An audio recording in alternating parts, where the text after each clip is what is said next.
Irmãos, Pai Senhor, boa noite. Estamos aqui, né? Eu peço desculpa para vocês que estavam assistindo a live, mas tivemos um probleminha, né? Em questão da internet. Então eu peço para você nessa noite orar a Deus juntamente comigo, que nós estaremos aí dando continuidade na nossa aula, né? Dentro da medida do possível. Deus, em nome de Jesus, nós te louvamos e adoramos ao teu nome nessa noite e te pedimos, Senhor, que o Senhor venha, Pai, aleluia, nos abençoar e venha, Senhor, meu Deus, abrir o nosso entendimento e o nosso coração para podermos, Senhor, meu Deus, aprender da tua palavra. Em nome de Jesus, amém. Irmãos, você que tem o livro do nosso curso, abra na página de número 72 e você com a sua Bíblia, né? A Bíblia não pode deixar de lado, ficar de lado. Abra no capítulo 11 de 1 Samuel. Né? Vou estar fazendo menção da leitura na página 72, no penúltimo verso, que vai dizer assim: No outro dia, conforme prometido, Saul divide o exército em 3 companhias e a batalha se inicia. Somente aí. Você que tem o livro, leia o livro em sua casa, não deixe de ler o livro na tua casa e não deixe de acompanhar as aulas a qual nós temos gravado aí pelo YouTube. Amém? Irmãos, semana retrasada, né, que semana passada não houve live, nós vemos que Samuel recebe a notícia de que Jabe de Gileade estava cercada por Naás, né, um amonita qual havia ali, né, a vontade de invadir aquele povoado. Então nós vamos ver que quando Saul recebe essa notícia, né, ele se transforma, o Espírito do Senhor se apodera dele, e ele no mesmo instante manda que os homens a qual haviam trazido a mensagem, alguns deles retornassem a Jabe de Gileade e outros ficassem para servir de guia, né, a Saul até aquela terra. E a Bíblia vai nos dizer que Saul divide, né, da junta de bois alguns bois e corta em pedaços e envia as 12 tribos, né, de Israel, para que elas se juntassem com o rei e fossem combater Naás. Então nós vamos ver que Saul consegue juntar, irmãos, 330 homens, sendo 300.000 de Israel e 30.000 homens divididos em Judá e em Benjamim. Então nós vemos que ele ajunta esse exército para combater o inimigo, né? Então nós vemos que ele une o povo, né? Ele coloca o mesmo espírito, né? A mesma vontade de atacar o inimigo que estava ferindo aí um irmão, né? Um irmão da nação, um irmão daquela terra. Assim deve ser o cristão, unido, né? Nós devemos ser unidos com os nossos irmãos nos momentos de aflição, nos momentos difíceis. Não devemos, irmãos, de maneira nenhuma deixar alguém desamparado ou, né, não ajudá-lo nesse momento de dificuldade. Saul ali ainda podemos aqui, né, brincar, irmãos, o termo, né? Ele ainda era crente, né? O Senhor era com ele, era o começo do seu ministério, era o começo do seu reinado. Então ainda o Senhor não havia, né, se apoderado de Saul. Então Saul era um homem de Deus, era um homem cheio do Espírito do Senhor. Aleluias. Então ele ajunta esse exército. E nós vamos ver que no verso 9, né, já Saul está cheio de confiança, cheio de determinação, cheio do Espírito de Deus, aonde ele vai dizer assim, ó, Bíblia aberta, livro de 1 Samuel, capítulo 11, verso de número 9, vai dizer: Então disseram aos mensageiros que vieram, assim direi aos homens de Jabes Gileade, amanhã, eu, em aquecendo o sol, vos virá o livramento. Vindo, pois, os mensageiros e anunciando-os aos homens de Jabes, eles se alegraram, irmãos, com a notícia, aleluia, que o socorro estava vindo. Saul estava determinado, Saul tinha convicção, aleluia, que no próximo dia ele estaria aí, né, aleluia, com seu exército, a portas de Jabes de Gileade, para poder ali atacar Naás, homem a qual estava afrontando aquele povo. E em sua mente, né, ele pensava, Naás pensava, de maneira nenhuma Jabes de Gileade terá livramento, né? É assim que o inimigo pensa. Muitas vezes ele pensa que nós estamos desamparados, que não há ninguém intercedendo por nós e não há um Deus, aleluias, para nos dar livramento. Há um Deus poderoso para nos dar livramento. Há um Deus grandioso, aleluias, que Ele vai batalhar a nossa guerra. E nessa noite eu quero dizer a você que o socorro vem e o Senhor entrará com mão forte na situação a qual você tem passado, nessa situação difícil. O Senhor é poderoso para lhe dar livramento. Saul não tinha dúvida da sua vitória, irmãos. O homem que anda com Deus, o homem que conhece a Deus, o homem que tem intimidade com Deus, ele não tem dúvida da sua vitória. Ele não tem dúvida, aleluias, do seu milagre. Ele não tem dúvida, aleluias, que o Senhor fará o impossível para que ele possa alcançar o seu feito. Alcançar o seu objetivo. Então nós vamos ver que Saul, ninguém tirava da mente de Saul que ele sairia daquela terra derrotado. Mas Saul sabia que o Deus que estava com ele já havia entregado a vitória em suas mãos.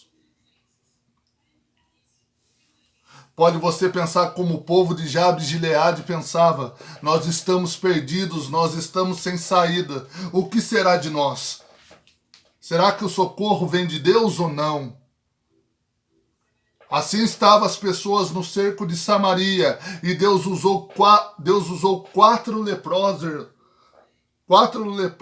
irmãos para poder dar livramento para o povo daquela terra. Deus tem as suas maneiras de trabalhar. Ezequias também pensou por um certo instante, um pequeno instante, que também não haveria, aleluia, saída para a situação dele, mas Ezequias se lembra que ele servia um Deus poderoso, então ele vai para o templo orar, e ele orando a Deus no templo, Deus se manifesta e diz: olha, eu entrarei com livramento, eu esmagarei o exército de Ben-Hadad, este que está às portas, não somente afrontando a você e o povo, mas me afrontando, porque era assim que estava acontecendo, né? Aquele homem era tão presunçoso como Naás, que dizia: olha, não há Deus aí nessa terra, não há um Senhor na sua vida que possa aí te dar o livramento e te dar a vitória. Não há ninguém que possa escapar das minhas mãos, podemos assim dizer. Era como aqueles homens presunçosos pensavam, porque confiavam no seu braço de carne, confiavam, aleluia, do seu intelecto humano. Aleluia, aquele que serve a Deus tem as melhores estratégias do mundo. Deus se apoderou de Saul, deu estratégia a Saul, deu sabedoria a Saul, para que Saul pudesse de uma maneira, aleluia, imprescindível, uma maneira memorável, atacar, aleluia, o exército de Naás.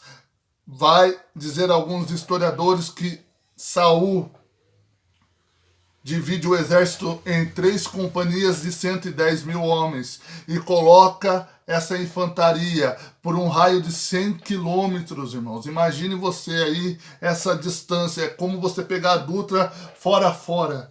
Né? Eu não sei se a distância daqui para São Paulo é de 100 quilômetros, eu não sei ao certo. Mas imagine para você ver o quão longe era, o quão longe havia soldados, aleluias, para entrar com livramento a Jabes de Gileade. Então ele divide esse exército para que atacasse o inimigo. Aleluias. Saul tinha agora esse vasto exército que cruzou o Jordão em marcha. Eu vejo a terra tremendo, irmãos. Eu vejo a terra tremendo com esse exército a qual estava a posse de Saul. Esses homens de Israel que haviam se levantado para defender o teu povo, eu vejo a terra tremendo com a marcha desses soldados, aleluias. É assim quando o Senhor entra na nossa vida, a nossa carne estremece, a nossa mente estremece, o inimigo estremece perante o Senhor. Não foi assim que aconteceu quando ele chegou em Gadara? Jesus chega em Gadara, a primeira coisa que os demônios fazem era o quê? Se prostrar perante o Senhor, dizendo: Senhor, ainda não é a hora, Jesus. Né? Ainda não é chegada a sua hora, porque o Senhor se faz presente aqui, porque quando o Senhor chega, Ele traz a libertação, quando o Senhor chega, Ele realiza o milagre. Então nós vamos ver que no exército de Saul não havia cavalaria, irmãos, só havia infantaria. O que é infantaria? Seriam só homens em pé, né? Com a sua espada, com seu escudo, com a sua lança, com seu arco e flecha, né? Para poder atacar o inimigo. Penso eu que o mal eles teriam eram materiais agrícolas, porque ainda a parte militar de Israel ainda não era tão difundida. Ficou melhor quando Davi assume o reino e traz o ferro para dentro de Israel, para poder armar Israel. Então nós vemos que não havia cavalaria, mas com isso, com rapidez, eles se moveram contra o inimigo. Saul supera sua palavra e chega antes do amanhecer. Ele falou que ao amanhecer ele estaria em Jabes e Gileade, mas ele chega antes do amanhecer. E por ele chegar antes do amanhecer, ele enfrenta com intrepidez e rapidez o inimigo. O inimigo não esperava o ataque, porque ele foi pego de surpresa. Ele pega o inimigo de surpresa, ataca o inimigo e derrota o inimigo. Aleluias. Vemos que alguns homens que haviam, né, para terminar aqui, que haviam se voltado contra Saul quando ele tinha sido levantado rei, né, se opuseram ao reinado de Saul, se voltaram a Saul com zelo pelo seu reinado. O verso 13 vai dizer assim, irmãos. Acompanha aí no verso 13 da sua Bíblia. Porém, Saul disse: hoje não morrerá nenhum, pois hoje tem feito o Senhor um livramento a Israel. Os homens que eram a favores de Saul desde o primeiro tempo queriam matar esses que outrora haviam se voltado contra o rei. E Saul diz: não, hoje não é momento de morte em Israel. Hoje é momento de alegria, porque o Senhor usou a nossa vida e entrou com livramento sobre Jabes e Gileade. Aqui nós vemos que Saul mostra a misericórdia, dizendo ali que ninguém morreria naquele dia. Então nós vamos ver que o capítulo encerra com o povo alegria, com o povo em alegria. E vai dizer ainda: esse acontecimento trouxe engrandecimento a Saul, e também principia todos os demais atos que envolveriam este homem quanto rei, lutando contra os inimigos, subjugando povos que se levantaram contra Israel. Então aí essa vitória elevou o moral de Saul. Essa vitória deixou o moral de Saul perante o povo elevado. E com isso o povo se voltou para ele e se alegrou com ele. Irmãos, aqui nós encerramos essa parte que fala a respeito dos feitos de Saul, né? Semana que vem ou durante a semana ainda eu vou estar gravando outro vídeo falando a respeito do declínio e a queda de Saul. Eu peço a você que ore a Deus juntamente comigo. E peço também que você deixe aí o seu like, que você compartilhe esse vídeo em nome de Jesus, para que outras pessoas venham ser abençoadas também, como você está sendo abençoado. Pai, eu te louvo nessa noite, Senhor, por tudo que o Senhor tem feito e realizado em nossas vidas. Senhor, obrigado, Senhor, meu Deus, por esse breve estudo, onde nós estamos encerrando essa aula, para que o seu nome venha a ser glorificado, Pai. Pai, que nós tenhamos o Senhor em nossa vida, porque aquele que te tem vitória, Senhor. Aquele a qual o Senhor habita, Senhor, não passa percalço e tem as melhores estratégias. Em nome de Jesus, amém. Eu agradeço por você que está assistindo essa aula, que Deus abençoe a sua vida e a sua casa.